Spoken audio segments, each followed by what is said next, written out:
बिहार में रामायण काल से जुड़ा यह मंदिर, जहां बैंगन चढ़ाने की है मान्यता। बिहार में कई एक से बढ़कर एक ऐसी जगह हैं जिसके पीछे की कहानी बेहद ही दिलचस्प है। यहाँ एक से एक प्राचीन इमारतें और कई प्राचीन धार्मिक स्थल देखने को मिल जाएंगे।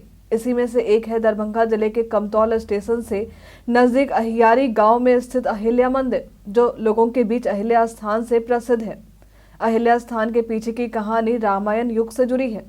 दरअसल प्रचलित मान्यताओं के अनुसार इसी स्थान पर जब इंद्र देवता गौतम ऋषि की पत्नी अहिल्या से मोहित हो गए थे, तब वे भेष बदलकर गौतम ऋषि का भेष धारण किए इस आश्रम में पहुंचे।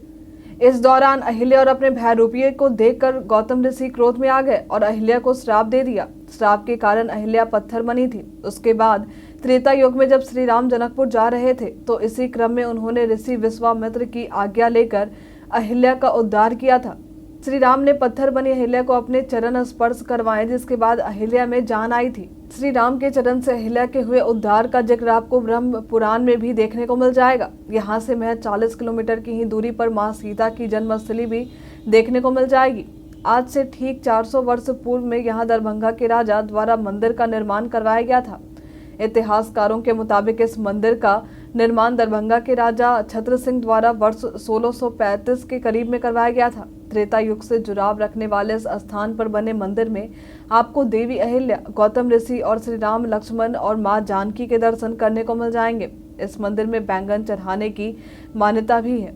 दरअसल प्रचलित मान्यताओं के अनुसार जिस प्रकार श्री राम के चरण स्पर्श से पत्थर बनी अहिल्या में जान आ गए थे, ठीक उसी प्रकार यदि किसी व्यक्ति के शरीर में अहिला रोग होता है, तो वे रामनवमी के अवसर पर गौतम और अहिल्या स्थान कुंड में स्नान करके अपने कंधे पर बैंगन का भार लेकर मंदिर आते हैं।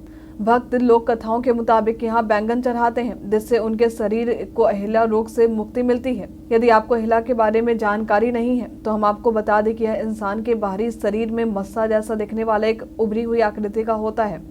हालांकि हमने इस रोग से मुक्ति पाने की बातें बताई, वे लोक कथाओं के अनुसार थे। आपको बता दें कि यहाँ आमतौर पर पुरुष पुजारी ही मंदिर में पूजा करते हैं और महिला पुजारी यदि हैं तो वे पूजा करवाती हैं। यहाँ पड़ोसी देश नेपाल से भी कई श्रद्धालु पूजा अर्चना के लिए पहुँचते हैं।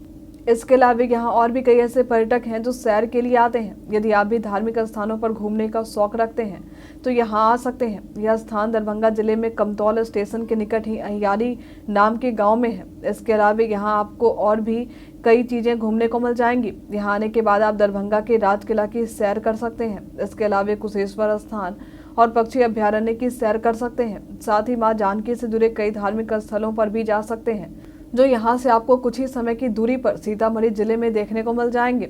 आप हमें हमारे कमेंट सेक्शन बॉक्स में लिखकर जरूर बताएं कि क्या आपको इससे पहले देवी अहिल्या की इस कहानी की जानकारी थी। आज के लिए फिलहाल इतना ही। हमारे साथ बने रहने के लिए आपका धन्यवाद।